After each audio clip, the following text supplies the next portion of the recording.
What's happening, Fish and Friends? We're back with another Baitcaster in the $99 reel showdown. Today we happen to be looking at the Daiwa Fuego CT. Now, if you are new and unfamiliar with my channel, I like to go over all the specifications of this reel, but as I'm doing that, I'm going to compare and contrast with some other similar reels kind of in the tournament and even a couple a little bit more expensive brothers to this reel. After I've discussed all that, I will go over what I like about the reel, the pros you'll say, and I'll discuss the areas of possible improvement or the cons of the reel. Is that what I think it is? Is that what I think it is? Is that what I think it is? It is what I think it is. Now this reel I believe was released in February or March of 2017, so it's been out for a while now. And that's probably why I've had a lot of folks ask me about it and ask me to do a review on it. Now because it's been out for that long, I don't know if that's the reason for the change in price. Remember, this is a $99 reel showdown. However, I noticed the other day on Tackle Warehouse, this reel is no longer $99. This is a $109 reel. Now, I don't know if that's part of Daiwa's plan to kind of spread out some of the pricing so other similar reels are not in direct competition with this. I'm not sure if they just, at the $99 price point, they weren't making enough of a profit margin on that for it to be profitable to keep producing this reel. Now, if they had to do that to keep this reel profitable, I get it. And I don't know that I'm necessarily mad. This reel's packed with a lot of features. For whatever reason, this seems to be the one reel in the showdown out of all of these reels that you can consistently find for sale under $99 or $109. You can consistently find it cheaper. So that's great. If you're on a budget and looking for an aluminum framed reel under $99, check this baby out on sale. I think you'll be pretty happy. Let's talk about the specifics. Yes, it does have an aluminum frame and graphite side plates. Now, to me, honestly, to be a contender at the $99 price point, you've got to have that aluminum frame. It is important. It does help with the life of the reel. It helps with longevity, and it helps keep everything tight. I've had some graphite frame reels where you hold them tight and, set a hook. As you go to reel it, it's squeezing the side plates into the frame onto this spool, and you can hear it go, and your spool wants to go real slow. I've had the side plates kind of bow out a little bit with graphite frame reels, so I've run into a few things, and even setting a hook. Sometimes you'll set a hook on it and you'll hear it, something click in here. I don't know if that's the side plate moving and the actual spool. Well, let me just show you. The spot on the spool here, this little bar, I guess you'd call it, that sits inside the pawl, if that's, the side plate's moving out and it's causing that clicking. So I don't know if that's the problem. I have experienced that, but I've never had that problem on an aluminum framed reel. This reel has 13.2 pounds of drag. They call it the UTD, or Ultimate Tournament Drag, with oversized carbon washers. That's just their kind of fancy name for carbon fiber drag, which I like. So far, it's been good. I have not got to use this for really hard, heavy hook sets. So comment below if you own this reel or if you've used it. You used it for really hard hook sets like frogging, Texas rig jigs, where you're out there waiting and bam, pulling back on that fish. Let me know. 13.2 can kind of be, on the lower side, but as long as I can take it, and even, a 10 power, 10 power? What's that even mean? 10 pound drag like this, my old speed spool, this is 10 pound drag. I can lock that baby down. It does not slip. So as long as you can do that on this reel, really lock it down, cinch it all the way tight and have it not slip, on a long jig or Texas rig fling or a frog out there. Because if you're doing that, if you throw a long cast of one of those out, you set that hook and your drag slips, 6 inches, that's potentially a lost fish every time. So that's really important for me. Again, I have not got to test that yet on this reel, so let me know in the comments below if you have. Now this reel does come in 6.3, 7.3, and 8.1 to 1 gear ratios in both left and right-handed. As you can see, I happen to have the 6.3, which brings in 26.3 inches per one turn of the handle. Speaking of the handle, this does have a 90 millimeter handle, so not the biggest, but you can see it is kind of bent in, the swept handle they call it. And the paddles on this are really comfortable.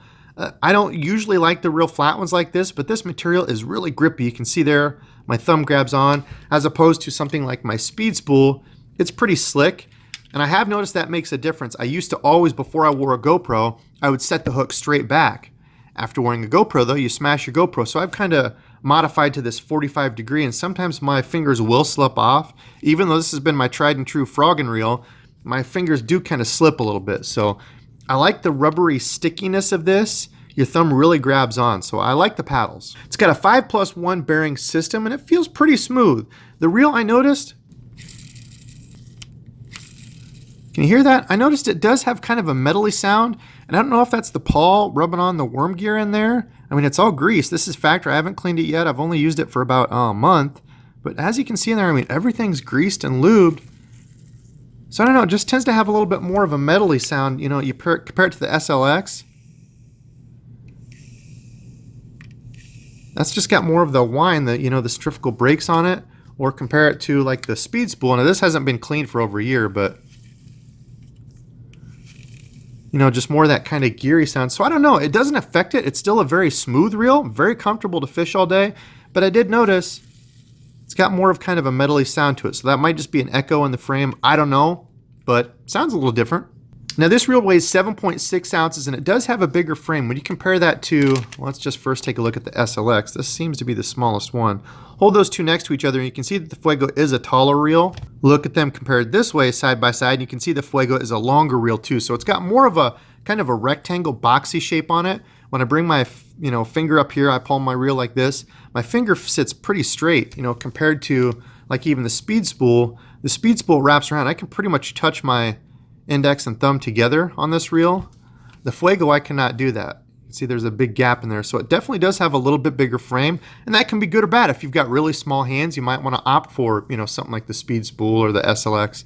If you have a little bit bigger hands or like, you know, kind of a little bit more meaty feeling reel, this might be what you want to go with. Now it's interesting because as I understand it, this is the same frame as the Tatula CT, which is I believe a $129 reel. So we'll talk about that more in a second. This does have a little bit larger line capacity, 120 yards of 14-pound mono. I think that comes out to be about 150 yards of 12-pound mono. Most of the other similar reels in this category are about 110 or 120 of 12-pound mono. As you can hear there, the drag star does click, and that seems to be like a carbon or graphite drag star on it. Spool tension knob does not click, but it's a good tight feeling, so if you bump it, it's not going to go anywhere, so I'm fine with that. It doesn't need to click for me. Now the brakes. Well, to get to the brakes, you have to take the side plate off, and this is not my favorite design at all, but you have to unscrew this deal here. The others just have kind of the regular magnetic braking, minus the SLX. Now, as I'm doing this, I completely forgot to mention the brake setting is over here. So it's just a magnetic brake, you know, internal magnetics controlled by this external dial. Now, I've heard some people say that this dial is a little sharp, you know, when they palm it like this. I have not had any issue with that at all, but that might be something to be aware of.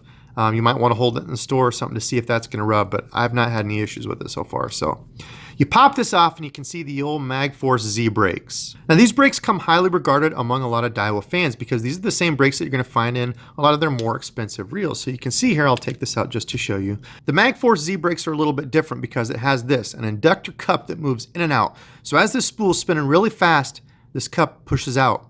As it pushes out, it goes inside the brakes. The two gray magnets there, those are the brakes. So as that pushes out, as you can see, it fits in here. As that cone pushes out, it applies more brake pressure. You know, it's interacting with those brakes. As the spool slows down, that inductor cup goes back in. So it's pretty cool. Now, Daiwa claims that it allows the spool to start faster and spin longer because the magnetic brakes aren't always on all the time. Now you compare it to a Lew's, which is a whole lot easier to get into. You can see it's just a row of brakes. So no matter what setting you have it on, they're either always on or always off. You can't really control if they're on at the beginning or end. So it's a little bit different. Now what's interesting about it is I didn't notice a huge crazy casting difference. See if we can get anything to change their minds. That was a good toss. Dialing it in was easy. You know, I think I had, one little fluff at the beginning. All right, we're gonna start today tossing the old chatterbait. Turned the brakes up a couple and it was no issue the rest of the day, but chatterbait looks nice and natural though. I like that. Back the brakes off on this just a little bit.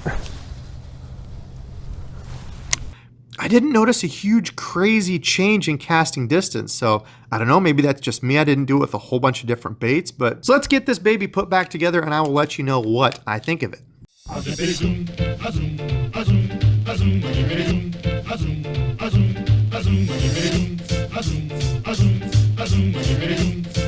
That's why I'm not personally fond of that side plate. Now, one thing I forgot to notice, one thing that is always very important to me is making sure there's no screws or anything sticking up over here. When I go to cast, that will dig the heck out of that knuckle or area here. And there's nothing here. There is a screw there, but it's recessed. Unlike the SLX, which has nothing there. That's actually my favorite. But as long as they're recessed down in there, the Lew's has it, the Daiwa has it. As long as they're pushed down in there, no problem. Now, my thoughts on it. The first thing that I noticed when I picked this up was it is sturdy. It's a beefy, good feeling reel. Now, not huge, but it is a little bit bigger than the other reels in this category. And you can see, I don't know if that's Daiwa's whole reason for coming out with this. This is the new Tatula 100. Tatula. You can see these two next to each other, and you can see the 100 is a little bit smaller. Side by side there, it is a little bit shorter. I believe they have the same spool, but it's a little bit smaller, a little bit easier palmable frame. So I'm not sure if that's kind of their whole deal with this. Is this just kind of like the $99 reel? Once you move up, you know, you're going to get some of these smaller options. I'm not sure, but it's still been a very comfortable reel to hold despite the fact that it is a little bit larger frame than the other reels in this category. And it is sturdy. It feels very well built at $99. If I were in a dark alley and found myself alone and only had one of these reels to grab to protect myself, this is the reel I'd grab. Even holding this reel like this, I thought this front part was all part of the frame. After I looked at it a little bit more, you can see there that, you know, there's the parts here that connect it, and there's the line that cuts it in half. But I even thought this part, holding this, pushing this, it felt really solid. You know, some of the other reels, the spoon spool, which I love, you know, that part flexes and moves. You can see it there. It doesn't at all on the Fuego, so it's a very sturdy overall reel. Now, the second thing that I noticed is this reel does feel different. Like we've talked about, it's a little bit larger body, and that can be good or bad. If you want a little bit beefier, a little bit larger reel, you have larger hands, you know, you've held some of these and you just feel like it's a little child's toy, you might want to bump up and try this. It's got, again, that little bit more rectangular-like frame on it. My finger sits a little bit straighter up here, a little bit different feel. So, you know, if you're going to buy one of these and pick them out, I would certainly advise going to the store and holding them before you make the purchase. Now, remember how I talked about this frame was interesting. The Daiwa CT, which is $20 more now because this is $109. It's a $129 reel, is a little bit lighter at 7.4 ounces, has the T-wing casting system, and comes with 7+1 bearings.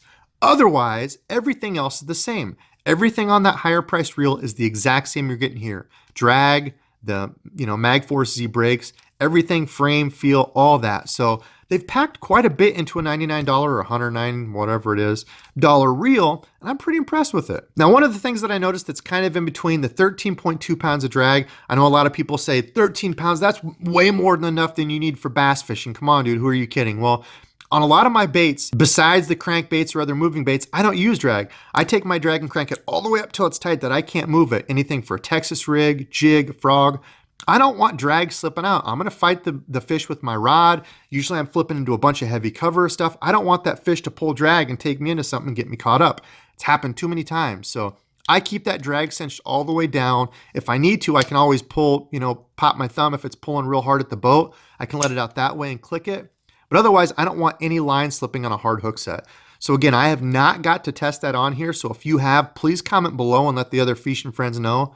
I'd be interested myself, but I'll be doing more tests on that this year, once the snow and ice and stuff leaves, but I will be testing that. So that's kind of in between. I'm not saying it's a bad thing. I did back the drag off and test it on one small fish. It wasn't big or anything, but everything felt smooth on it. Going on it wasn't real herky-jerky. So the only thing left I really want to really test is once you lock it all down. Now for me, the parts that I didn't like as much are the possible areas for improvement. We'll start with that. I'm not a fan of the side plate at all. Now I know people are saying, well, you don't need to be taking the side plate off if you're out on the water. It's all magnetic external, dealings here. I get that.